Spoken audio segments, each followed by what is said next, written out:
Welcome to Classified Courage. Today's story will remind you that courage doesn't always roar. Sometimes, it stands silent under pressure, bleeds quietly in the mud, and rises when no one believes it can. This is the story of Riley Carter, a woman who entered a world that doubted her, mocked her, and tried to break her. But she didn't bend. She walked through fire and came out a legend. The sun hadn't fully risen when the buses rolled into Fort Silver Ridge, their engines growling through the still morning air. Dust swirled in golden clouds as doors opened and fresh recruits stepped out, carrying heavy duffel bags and heavier dreams. They came from small towns, cities, and forgotten corners of the country, each one chasing something: pride, redemption, purpose. Among them stood Riley Carter. She was quiet, her movements measured, her expression calm. Her gray eyes scanned the base, absorbing everything: the shouting officers, the scent of sweat and oil, the metallic glint of rifles lined against the wall. Around her, recruits laughed nervously, some trying to look confident, others hiding fear behind jokes. A tall man beside her smirked. "You sure you're in the right place, sweetheart? You'll be gone by Friday." Riley didn't flinch. "We'll see," she said softly. A moment later, the sound of boots striking the ground silenced everyone. Sergeant Dalton stepped out of the office. Tall, broad, his presence enough to make the air feel heavier. A scar traced his jaw, a reminder of battles long behind him but never forgotten. "Welcome to Fort Silver Ridge." His voice thundered through the yard. "You are not soldiers yet. You are clay, and I'm going to break you down until there's nothing left but discipline, pain, and purpose." Every spine straightened. Dust hung in the sunlight like smoke. Dalton's sharp gaze cut across the line until it landed on Riley. "You lost, little girl," he barked. "No, sir," she replied without hesitation. Dalton smirked. "We'll see how long that lasts." The first week was brutal. Push-ups until their arms failed, sprints through mud that swallowed boots, and obstacle courses designed to make even the strongest question their resolve. Some recruits cried, some vomited, some quit. The base echoed with shouts, metal clanks, and the dull thud of exhaustion. But through it all, Riley never broke rhythm. She didn't speak unless spoken to. She didn't complain. Every command, every punishment, every scream, her answer was always the same: "Yes, sir." Her silence drew attention. At first, the other recruits thought she was strange. Too quiet, too calm. But slowly, they began to notice the way she worked: methodical, precise, unyielding. When others stumbled, she reached out and pulled them up.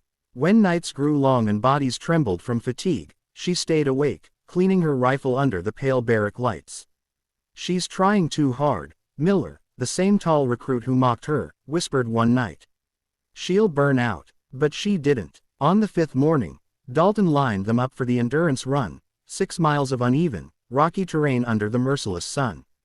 Full gear, rifle, no excuses. "This run," Dalton shouted, "separates the talkers from the doers.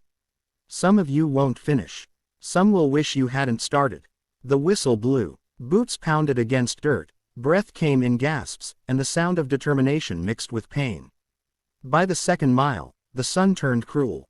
By the third, recruits dropped out one by one. But Riley ran steady. Her steps were even, her breathing measured. Her mind focused on one thing: finishing. The burn in her legs became fuel. By mile 5, she was at the front. And when she crossed the finish line, she wasn't just ahead of the women, she was ahead of everyone. Dalton's brow furrowed. "You think this makes you special, Carter?" "No, sir," she said, her voice steady. "It means I can still do better." For a brief second, something flickered behind his eyes: respect. But he hid it fast. "Back in line," he barked. That night, no one laughed at her anymore. Even Miller stayed quiet. Days turned to weeks, and Riley only got stronger. During obstacle courses, she moved with the precision of a machine. In combat drills, she fought with fierce control, every move efficient and sharp. At the firing range, her shots were dead center, bullseye after bullseye. She wasn't just keeping up anymore. She was leading. And for some, that was hard to swallow. Dalton noticed it too, so he decided to test her further. One afternoon, under a blazing sun, he called her out. "Carter." "Yes, sir." He tossed a 50-pound sandbag at her feet. "You'll carry this through the entire course. Alone." Gasps rippled through the ranks. The obstacle course was notorious: walls, barbed wire, rope climbs, and trenches deep enough to break spirits. "Yes, sir," she said simply. Dalton narrowed his eyes. "Go." Riley lifted the bag, slung it over her shoulders, and took off. The weight felt like fire burning into her back. The rope tore her palms, mud dragged at her boots, and the barbed wire scraped her arms. But she didn't stop. Dalton followed her progress silently. He watched her climb, crawl, fall, and rise again.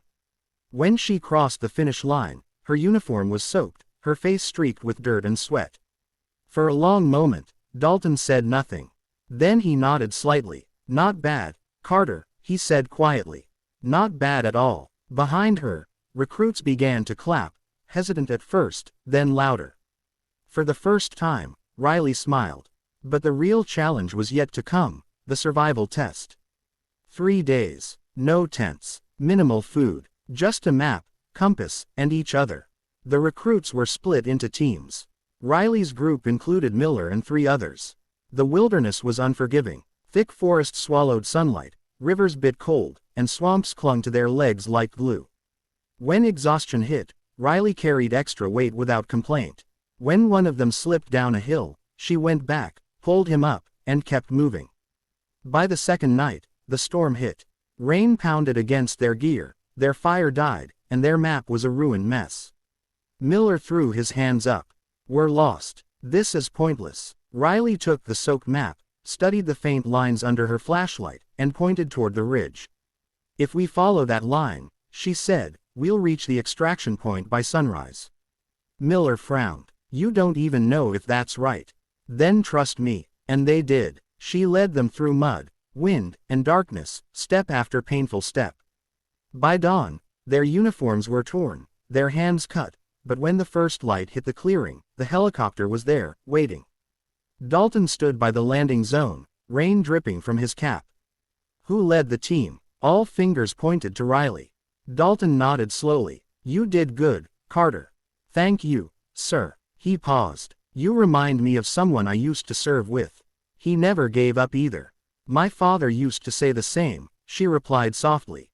Dalton's expression shifted. "Your father was a soldier." "Yes, sir. He never came home." Dalton's voice softened, the hard edge gone. "Then he'd be proud of what you've done here." The final day arrived, graduation. Rows of recruits stood in perfect formation, their uniforms pressed, boots gleaming, hearts pounding with pride. Families filled the stands, waving flags, clapping, crying. Dalton stepped forward. His voice echoed across the courtyard. "When you arrived, you were raw, weak, undisciplined. But now, you are soldiers." When he called her name, Riley Carter, the applause was deafening. He pinned the insignia to her chest himself. "You came here with nothing but determination," he said quietly.